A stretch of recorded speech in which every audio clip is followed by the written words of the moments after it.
Latch the windows, lock the doors, and put the kids to bed. It's time for another episode of Tales from the Garage. Hey folks, I'm back. It's been a few days since I did a video. Probably would have done one yesterday, but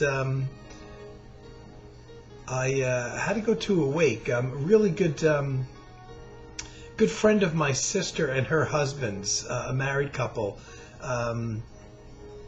The woman passed away of the married couple, age 66, so she wasn't that old. Kind of sad. She's a sweet woman.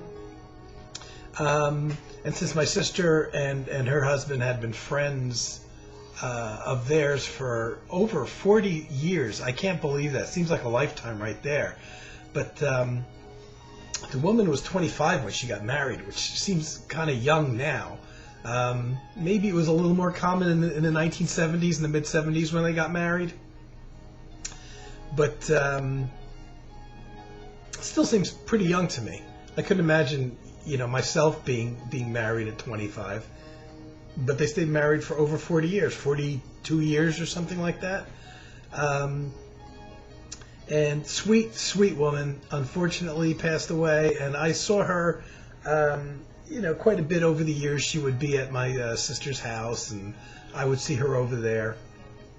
Even before my sister got married, the couple would come over to my house, the house, my parents' house that both me and my sister were living in. So they were over there sometimes, back when we were much younger, and she was first married. I tend to avoid those things. I'm not religious at all, in any way, shape, or form, and I really don't appreciate the religious vibe of a lot of these. The wakes and the funerals and whatnot. I didn't go to the funeral. I really tried to avoid them as much as possible, to be honest. I really, I don't know that they do any good to make anybody feel any better, and the wake is something else entirely, when you've got an open casket and the deceased is laid out right in front of you and you sit there for hours. I was only at the wake for minutes. But she was such a sweet woman, and and I tend not to go to these things very often. I'll tell you, there's a few people at my old job that passed away. I did not go to their wakes or funerals. Like I said, I just for the most part, it's not really something I believe in. It's strange. It's a strange thing, and of course, it gets you thinking. I'm pretty capable of being really morbid on my own, for a lot of reasons. But you could tell that. I mean, it's been even just from the my interests point of view, and my main interest, of course, being music. We've seen all of these people pass away in recent years. And recently, I may have mentioned it in my video. I probably have several times. But when I really got into jazz around 1978, and as a result, all of those musicians that I got into from that point onward, I stayed fans of. When I was younger, prior to that, and in high school age and stuff like that, a lot of the rock musicians, I might read up to on occasion to follow their career and what they're up to, and if they pass away or whatever. But it's not music that I listen to anymore. But from 1978 on, when I kind of started discovering jazz and, all that stuff, the modern classical and classical music and, bebop and electronic music and everything, all that stuff that I got into then, I'm still into now, and I follow. So when one of those people pass away, it's just as big a deal to me as some of the people that passed away that I've known in my personal life, actually. Big one was John Abercrombie, and like I did mention, I know one of the reasons why is because he lived so darn close to me, and I was always hoping that when I would go out somewhere, especially heading north, which is where he lived north of me, I'd always keep my eyes open for a couple jazz musicians that I knew that lived out that way, like Jack DeJohnette and John Abercrombie, and Carlo Bley and Steve Swallow, people like that. But yeah, you know, even if you don't have somebody in your immediate life, you know, somebody that you personally knew in your orbit that's passed away recently, which, you know, or has passed away even, you know, within the last couple of years, enough to it to be something that you can still very substantially feel. I think, you know, being music fans, and most of the folks that would watch this have been people that have been, you know, music fans for decades and decades, and are experiencing a lot of the same thing of having some people that they're into pass away. And, you know, so it's been a year now since John Abercrombie passed away, and I'm still, like, flabbergasted about that. It's still almost not a believable thing to me. And when I got into jazz, in 78, you know, even Lionel Hampton was still around. You know, he was definitely one of the elder statesmen. And I took for granted some of these names of people that I had heard of, like Lionel Hampton, that I wouldn't have been into their music when I was in high school. But later on, in the late 70s, got into jazz and started appreciating them. It was amazing how these people at the time would pop up on TV on like a weekly basis. Now, at that time here in the U.S., we had, you know, PBS Public Broadcast System, which nowadays is playing a lot of 70s rock. You know, there's a lot of 1970s type Eric Clapton concerts and stuff like that on there. But in the late 70s, just as I was getting into jazz, this was a great time to, even though cable TV wasn't around with all the options of all the channels, and the internet wasn't around, PBS had several concert series that were on weekly. And even though I don't think there was any specific jazz programs, but a lot of the concert series featured jazz artists. And I would get to see the Lionel Hamptons and the people that, you know, I consciously was kind of aware of. It was my first time seeing them, and I knew they were older, but at that time I didn't even think about them passing away because it was such a new world to me. So I got to see, you know, older people like the like a Lionel Hampton and that kind of, and even big band music, and people like maybe like a Woody Herman who was still around at that point, you know, that went all the way back to like the 1940s and 50s. And definitely like Buddy Rich, which would be a slightly younger generation, of course. But Buddy Rich was all over TV. I remember seeing the Great Guitars, which was three older, established mainstream jazz guitarists, Barney Kessel, Herb Ellis, Charlie Byrd, on nylon string guitar. And one night, all those guys were new to me. And I discovered them all literally in one night, in 1 hour. And I watched them on TV, and it's like, I got to get something by these guys. And I know I mentioned that when I saw them, instead of going out and getting a Great Guitars album, I bought 3 solo albums by each guy so I could hear them kind of on their own play. But that kind of stuff was happening weekly on TV. Back in the late 70s into the early 80s. And man, you know, Miles Davis was still alive. Thelonious Monk was still alive. And the two guys that I can recall, there was a time we have a jazz station based out of Newark, New Jersey, which is probably the worst city in New Jersey. Probably one of the worst cities in the entire United States in terms of crime and just ghettos and stuff like that. But for whatever reason, a jazz radio station chose to base itself there, which for many years prior to me moving here was great for me because the transmission was really great in my old home. I can still pick it up okay here, but not great. And it reached into New York City, so it was very much considered a New York City area radio station. And once I discovered that, it was actually the 88.3, which so it made it the very first FM station on the dial all the way to the left, and commercial free, which was great. And that came online I don't know, late 70s, early 80s, just as I was discovering jazz. And it still goes to this day. WBGO is the name of it, which it's on the internet, I'm sure. And I can remember driving around, and for years, WBGO was the station I just left my radio on. Even though there's, on the lower end of the dial there's all the commercial-free and university and college radio stations. And just about all of them at some point had jazz programs or like avant-garde music programs and classical programs. So I would switch around, looking for those, but WBGO was the one at that time was strictly 24 hours of jazz. They kind of broaden their base and they do blues music and like Latin jazz and stuff like that I'm not heavily into. I'm really not heavily into the real rural blues stuff, but for a lot of years it was just strictly like 24 hours of jazz. I think they did NPR News at one point, which I don't think they do anymore.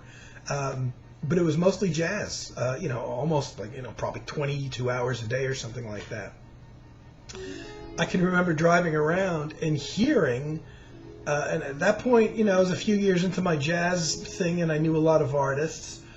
I can remember hearing when Thelonious Monk died. I can remember driving when I heard that Miles Davis had died off of that radio station. Didn't hear of it off of TV. And I don't know if it was reported on in the newspapers. I want to say they probably did mention on the television news of Miles Davis passing. I'd be surprised if they didn't, but I didn't see it. Thelonious Monk probably didn't stand much of a chance of getting TV coverage in the mainstream news television, I mean. But when I got into jazz, and there was very few people that were deceased. Even though I wasn't strictly buying new stuff. Obviously if you're buying new releases, the artist is alive for the most part, generally, unless they passed away very recently. But when I started buying like the Miles Davis Quintet, at that point, several of the band members were still alive. John Coltrane had passed away, Paul Chambers had passed away, but guys like Red Garland were still alive, Philly Joe Jones, Jimmy Cobb, so a lot. Bill Evans. I remember Bill Evans was still alive. I can recall hearing a radio interview with him. I think it was taped, but it was a new at the time radio interview that maybe had been conducted a few days or a few weeks before. And I just looked through my list of all the music that say I've got on my computer, the stuff I regularly listen to, or flip through my CD collection. Or just look at the things that I've, been listening to for the last month or so. And I see all these guys, it's like, wow, 90% of these guys are deceased. It's really a freaky thing. And I guess it's part of getting older, but, I'm always still interested in discovering new artists, or artists that are maybe not new, but unknown to me.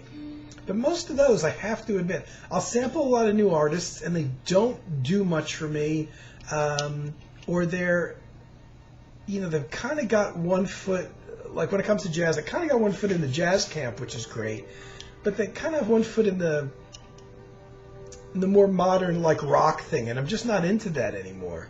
And so even if it's a kind of different combination than the stuff you've heard before, like fusion and stuff like that, it seems predictable to me to have these jazz artists kind of have like a like a glitchy thing going on in the electronics or something like that. And so I'll listen to some of these guys and I'll enjoy them on a certain level, but they don't get to be that like special artist to me. That's going to be somebody that, I want to buy all their albums and hear everything, and I could spend an entire day just listening to their music, or put it on an MP3 disc in my car and have 8 hours of their music that I drive around and listen to. I'm not discovering any new musicians like that. What I am discovering is old musicians that I like, that are like that. And unfortunately, these guys are all pretty much deceased.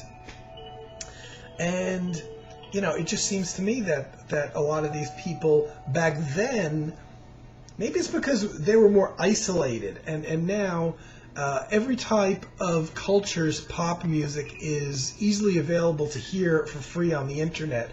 So it almost doesn't matter where you grew up. If you're a musician and you're getting into music, it almost doesn't matter where you live, because you can sample and listen to all of the world's popular music or not so popular music or jazz or new age or electronic or whatever.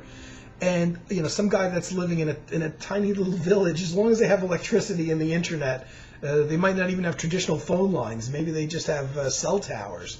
In some little Cambodian, Indonesian town or something like that, some guy picking up the guitar can literally come out sounding exactly the same as some American guy, growing up in a big city. And so, we're losing that individualism that comes out of the historical music of a culture. And it's kind of like where a lot of the ECM, I think, musicians from the 1970s, the guys that recorded for those labels, which came out of various parts, for the most part, in Europe.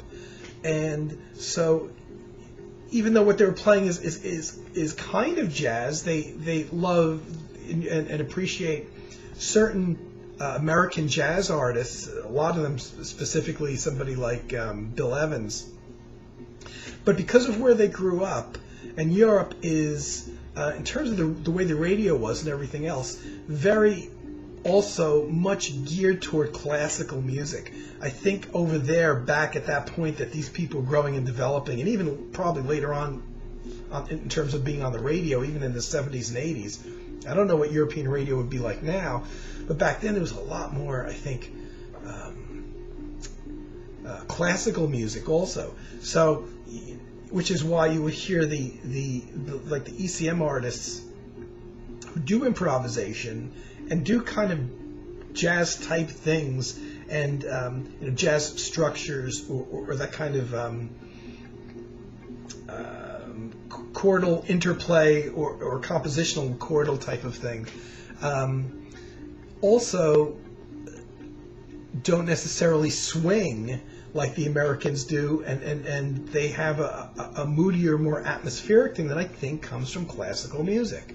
And that's on top of maybe if some of these guys may have also been influenced by various bits of world music that may have creeped in somehow into their listening. But I think now the problem is, the good and bad, is that all of this stuff is available for everybody to hear, but it almost doesn't matter anymore from where a musician comes from. So you hear some Japanese guy who is taking up guitar or piano or something like that, and he may, instead of, in the old days, having some semblance of the, say, traditional Japanese music or Japanese culture or the instrumentation, he may sound like a guy that just came out of New York City, literally, because he kind of chose not to pay any attention to the Japanese cultural tradition and kind of went for American musicians and had access to them. And in a way, that's a shame. You almost no longer can listen to a musician and pick out where their background was or kind of where they grew up, or, well, yeah, I hear a heavy European influence in their music, so that they're probably from someplace in Europe or the surrounding area. Seems like that's gone now, but and the way I look at it is it's kind of a bad thing. Of course, you get more discriminating also as you get older, and but the thing, like I said, is I just am not finding new musicians, and I mean new musicians, I mean people even in their 40s, their early 40s, guys that are coming out in their 20s or 30s or 40s, and I'm just not being struck by what they're coming up with as being something interesting and new to me, like when I heard those ECM musicians from the 1970s. Now, of course, in all these years, I've been subjected to a lot of music, so naturally a lot of things aren't going to sound new to me at this point. But I'm not really looking necessarily for things that sound completely new and different, but I'm looking for things that touch me the same way, and move me the same way, and seem to be inspired and maybe a slightly different slant on things that have come before, or things that I like. And I'm just not finding it. So I'm going back to musicians that I, in a lot of cases, I've only heard maybe as sidemen and not as leaders, and maybe picking up or listening to something that they did as a leader. And even though I'm not shocked at the music being different because it's something from generations ago or from decades ago, just in terms of me enjoying it, I'm finding that I'm enjoying it much more. And just recently, not that long ago, I after not having listened for a little while, except for maybe a bit online, I just pulled out a whole bunch of Bill Evans albums, and not even his early albums. His stuff from the 70s and early 80s. Up until, when did he die? He passed away, I think, in the early 80s. I remember when he died, but I don't remember the year now. I should have looked it up. But yeah, I was listening to a lot of that stuff and really seriously, heavily getting into it and really, really appreciating it. And I just don't find new people that are doing that for me anymore as much. And I try to follow, pay attention, say, to maybe guitarists, because that's the closest thing I have to a primary instrument. But to me, even though there's a big technical jump, there's a lot of guys that are technically extremely, incredibly proficient. That's not what I don't any longer, or haven't for many years, listen to somebody just because they're technically brilliant. That doesn't mean anything to me. I want to hear, which to me is why fusion music died. To listen to somebody rip up and down the scales is meaningless if the composition doesn't mean shit, and that's basically what happened in the 70s.